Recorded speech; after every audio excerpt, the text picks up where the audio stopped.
Saudara-saudari yang dikasihi, salam sejahtera bagi kamu dalam Tuhan kita Yesus Kristus.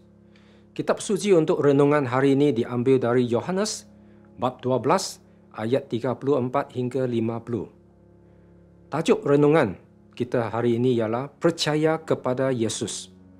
Bab ini mencatatkan kata-kata terakhir Yesus dalam pelayanan umumnya ketika dia semakin dekat dengan tugas terakhirnya, iaitu salib. Yesus berulang kali berkhutbah kepada orang ramai bahawa mereka mesti percaya kepada apa yang dia katakan, kerana dia tidak bercakap untuk dirinya, tetapi Bapa yang mengutus dia memerintahkan dia untuk menyampaikan semua yang telah dia katakan. Dan perintah ataupun firman Bapa membawa kepada hidup yang kekal. Ayat 37 mengatakan, walaupun orang-orang ini telah menyaksikan dengan mata mereka sendiri begitu banyak tanda dan mukjizat yang dilakukan oleh Yesus, mereka masih tidak percaya kepadanya. Walau bagaimanapun, di kalangan pemerintah ramai yang percaya kepadanya, tetapi kerana orang Farisi, mereka tidak mahu mengaku Yesus sebagai Kristus, supaya mereka tidak dibuang dari rumah ibadat. Kerana firman Tuhan berkata, mereka lebih suka pujian daripada manusia, bukan pujian daripada Tuhan. Jadi, Yohanes memetik daripada Yesaya berkata, Allah telah membutakan mata mereka dan mengeraskan hati mereka, sehingga mereka tidak dapat melihat atau memahami. Orang-orang ini tahu bahawa mereka harus tampil sebagai Kristian kerana sudah yakin, tetapi ketakutan terhadap manusia menjadi penghalang mereka. Mereka takut dihina, ditertawakan, diejek oleh dunia. Jadi ini menggenapi apa yang dinubuatkan oleh Yesaya seperti yang dipetik oleh Yohanes. Kerana mereka memilih untuk menafikan, mereka menjadi buta dan keputusan yang mereka buat mengeraskan hati mereka sendiri. Tuhan tidak melakukan sesuatu di luar kehendak mereka sendiri, kerana itu adalah pilihan mereka sendiri yang disengajakan dan kesalahan mereka sendiri untuk memilih kejahatan dan ketidakpercayaan. Hari ini kita diingatkan oleh kata-kata Yesus bahawa apabila dia ditinggikan dari bumi akan menarik semua orang kepadanya.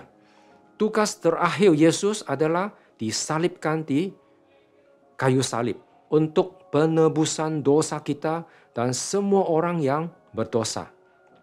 Yesus menjemput semua orang untuk berjalan dalam terang, sementara masih ada peluang untuk berbuat demikian. Percayalah kepada terang itu selama terang itu ada padamu, supaya kamu menjadi anak-anak terang, kata Yesus. Jangan tunggu hingga masa terakhir, kerana tiada siapa yang tahu apa yang akan berlaku pada minit seterusnya. Kitab suci juga mengingatkan kita sebagai murid Kristus Yesus, kita perlu mengambil setiap peluang untuk berkongsi berita baik dengan orang yang tidak percaya sebelum kegelapan menimpa mereka dan kita kehilangan peluang itu. Tuhan dan Juru Selamat kita Yesus Kristus telah melakukan bahagiannya. Kita dipanggil untuk menjadi murid dan saksinya untuk berkongsi Injilnya dengan jiwa-jiwa yang hilang di luar sana. Inilah tujuan renungan musim Prapaskah yang mengingatkan kita akan panggilan kita sebagai murid dan saksinya. So, pelajaran kita adalah apakah hidup saya layak dengan panggilannya, layak untuk cahayanya dan layak sebagai anak-anak terang. Seperti yang Yesus katakan sebelum ini dalam bab ini, sesiapa yang melayani aku mesti mengikut aku. Dan di mana aku berada, hamba-Ku juga akan berada. Bapa-Ku akan memuliakan orang yang melayani aku. Jadi kita percaya kepada Yesus, kita akan mengikuti jejaknya dan melayani Dia. Kita akan mematuhi perintah dan panggilan-Nya. Mesej salib adalah asas perkongsian kita bahawa Yesus Kristus datang untuk mati bagi semua orang yang berdosa di atas kayu salib. Adakah kita malu untuk memberitahu orang lain mesej salib? Adakah kita lebih menyukai pujian manusia daripada pujian daripada Tuhan? Ungkapan ini benar-benar menarik perhatian saya semasa merenung teks ini. Berapa kerap kita mundur kerana tidak cukup berani untuk memberi kesaksian bagi Injil Yesus atau untuk membela ketidakadilan apabila seseorang diperlakukan secara tidak adil, ataupun melindungi seseorang yang disalahfahamkan dan dikritik dengan teruk. Jadi, musim ini adalah masa kita merenung atas kelemahan kita, bertaubat dan berazam untuk melakukan kehendak Tuhan. Rayuan terakhir Yesus kepada orang ramai ialah untuk percaya kepadanya.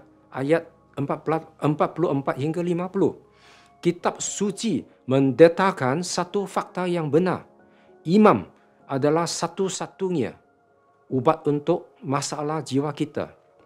Marilah kita berdoa untuk imam. Jika kita ingin mengatasi musuh jiwa kita, yaitu rasa takut kepada manusia dan cinta akan pujian manusia, jika kita mempunyai iman, marilah kita berdoa untuk perolehi lebih lagi. Biarkan seruan kami setiap hari seperti ini. Tuhan, tampakkanlah iman kami. Kita mungkin dengan mudah mempunyai terlalu banyak wang ataupun terlalu banyak kemakmuran dunia ini. Tetapi kita tidak dapat memperolehi terlalu banyak kepercayaan, yaitu iman. Kita harus memohon dari Tuhan. Semoga Tuhan memberkati anda sekalian dalam renungan ini.